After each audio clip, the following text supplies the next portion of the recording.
Hello and welcome back to Weaver's Stonehouse Farms. We're thankful that you are here and hope these videos are enjoyable for you and maybe educational along the way too. So we're working on our M&W 1800 round baler, and we got our cylinder resealed by Bedford Hydraulics. Great place. Take anything, everything, all of your hydraulic stuff, take it to them.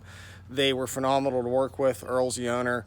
Wow, I wish I would have found this place years ago. Very honest, good, hardworking people there. So here's the cylinder they rebuilt for me. They also rebuilt one of my backhoe outrigger cylinders for me too. New chrome rod in it because the original rod on this actually was drilled, had a hole drilled down through the middle of this for the cable to go through.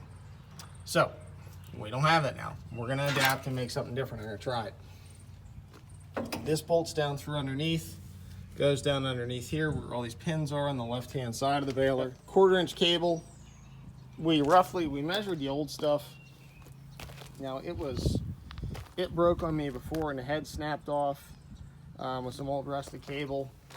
So we got new cable, and then what I did on the ends, so I didn't poke my fingers, I welded the ends. So just hit them quick with the stick welder and voila, it's a beautiful thing. So we're going to start with the routing over here. Where they end up, they hold the head on. They hold the head up here, and then it goes up through here, and a little wheel, and there it goes over top of. There. That's the way it should go. So that line carries through, and that is on the right side. Okay, so that is in place. You can see where it's wrapped around. So it comes in here. It goes around this turn. As you can see, I make the big sweep with it first. And that is the outer part. The camera to readjust. Comes up and over across that top. Then it comes back down through. And then there's another pulley in there. So I ran that line where it doubles through. It goes on the bottom pulley in all that hay and oil. And then it comes back around down below. So as it comes out below, you can see then it goes is a pass through on the bottom right there. And then it goes to the other side. Through that bottom hole, come around, hit that, there's a double down there. So let me get some light on that. That's a double pulley down there, okay? It allows that whole assembly to push, which then in turn lifts the drive head up and down because there's no wheels on mine. Now ultimately, let's look at the piping. That's where it says this third pickup valve operation. It's this right here. It's literally that line going down to this. So actually on this tractor, I have other ports right here.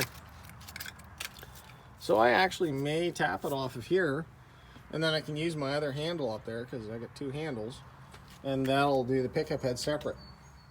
This picture's here for reference. You can see the line coming down to the left and right hand side of the header to lift it up and down. Okay, so this is pretty straightforward here. I'm going to bring this up through. So what I'm trying to decide is whether I put it over top of this rod or I run it underneath this rod is what I'm looking at over here. What I'm going to try and do is shove this twine around the corner and then tie it fast to that steel. I don't know if it's going to work. That's what I'm going to try. Okay, I'm going to tell you the 1/4-inch that I used cable I think is too much and too thick. I'd go a size down if I was doing this again. What I did is I took a piece of copper wire I had, and then I taped it fast, and I used it like a fish tape, and I bent the end of it around to get it around that corner in there because that wire was not bending around that corner for that round piece that's back in there in the dark. So, but at least we got it pulled through now. If you look at the other cable size, is this one. It looks like a much more manageable size cable. So, yeah. The importance of these holes in that cylinder and your cable length setting is this. Transportation mode, head the whole way up, right? So that's as high as it's going to drive up to. And then this is my baling height, is where it is. So there's not a whole lot of difference between mine, but there's enough. And why that matters is down here. That stops that hydraulic cylinder from dropping back anymore, and it stops cable from dropping down any farther, which controls the head height. So you can see from here to here. Now, when I set mine up, this cable height, then you have to adjust out here, right? So that is what you've got to adjust to get it right to where you want it. Now, there's a thing in a book. I'll have to look it up. I set mine, I think, on 1 2x4, possibly 2 2x4. So I think I put it about 3 inches off the ground. So underneath this head, this welded on piece here, I set 2 2x4s flat. So 3 inches, that set my height. We make big rows. I'm not trying to get it down into the dirt and suck up all the rocks. So that's how I set mine. Okay, so on this side, same thing. So that's my height adjustment. I just threw that one in there to hold the extra. And you can see that I welded it and ground it down. That's the best thing to keep the cable from fraying out that I found, is welding it. So hopefully seeing this picture helps you see that cable routing. You can see where it wraps around that steel plate and around the corners and drops down to the head. Subscribe, like the video, and follow along to see our next adventure on the farm.